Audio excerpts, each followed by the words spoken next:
بسم اللہ الرحمن الرحیم۔ السلام علیکم دوستوں، کیسے ہیں آپ سب؟ امید کرتی ہوں سب خیریت سے ہوں گے۔ میری دعا ہے کہ اللہ پاک آپ سب کو اپنے حفظ و امان میں رکھے، آمین۔ دوستوں، جیسا کہ میں پچھلی ویڈیو میں آپ کو بتا چکی ہوں، اذان کی فضیلت، اہمیت اور اذان کے جواب دینا کیسا ہے۔ دوستوں، آج میں آپ کو اذان کے بعد کی دعا بمعنی ترجمہ بیان کروں گی۔ دوستوں، اپنے موضوع پر آنے سے پہلے میں آپ سب سے گزارش کرتی ہوں کہ آپ میرے چینل کو سبسکرائب کر کے بیل آئیکن کو دبا کر نوٹیفیکیشن کو آل پر کر دیں تاکہ میری ساری ویڈیوز کا نوٹیفیکیشن آپ تک جلد از جلد پہنچ سکے۔ دوستوں، جیسا کہ پچھلی ویڈیو میں اذان کے جواب دینے کا طریقہ مکمل بیان کر چکی ہوں۔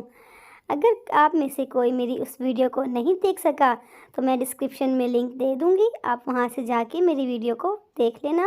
اذان کا جواب دینے کے بعد ہمیں اپنے پیارے نبی پاک صلی اللہ علیہ وآلہ وسلم پر ایک بار درود پاک پڑھیں اور اس کے بعد ہمیں یہ دعا پڑھنی چاہیے۔ بسم اللہ الرحمن الرحیم۔ اللہم رب هذه الدعوة التامة والصلاة القائمة آت محمدا الوسيلة والفضيلة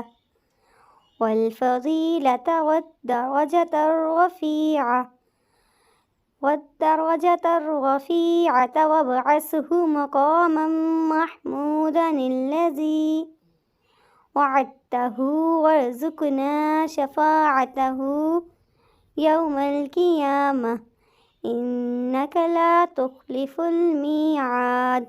صدق اللہ العظیم۔ ترجمہ: اے اللہ، اے پروردگار، اس پوری پکار کے اور قائم ہونے والی نماز کے حضرت محمد صلی اللہ علیہ وآلہ وسلم کو وسیلہ اور فضیلت اور بلند درجہ عطا فرما اور ان کو مقام محمود میں کھڑا کر جس کا تو نے ان سے وعدہ کیا ہے، اور ہم کو قیامت کے دن ان کی شفاعت سے بہرہ مند کر، بے شک تو وعدہ خلافی نہیں کرتا۔ سبحان اللہ۔ دوستوں، میری اللہ سے یہ دعا ہے کہ اللہ پاک ہمیں اذان کا جواب دینے اور اس کے بعد پیارے آقا صلی اللہ علیہ وآلہ وسلم پر درود پاک پڑھنے اور اذان کی دعا پڑھنے کی توفیق عطا فرمائے، آمین۔ دوستوں، مجھے امید ہے آپ کو میری آج کی یہ ویڈیو اچھی لگی ہوگی۔ اگر اچھی لگی ہو تو اس کو لائک، شیئر، سبسکرائب کرنا بالکل مت بھولیے گا اور کمنٹ باکس میں اپنی رائے کا ضرور اظہار کیا کریں۔ دوستوں، اپنا بہت سارا خیال رکھیں، مجھے بھی اپنی دعا میں ضرور یاد رکھا کریں۔ اللہ حافظ۔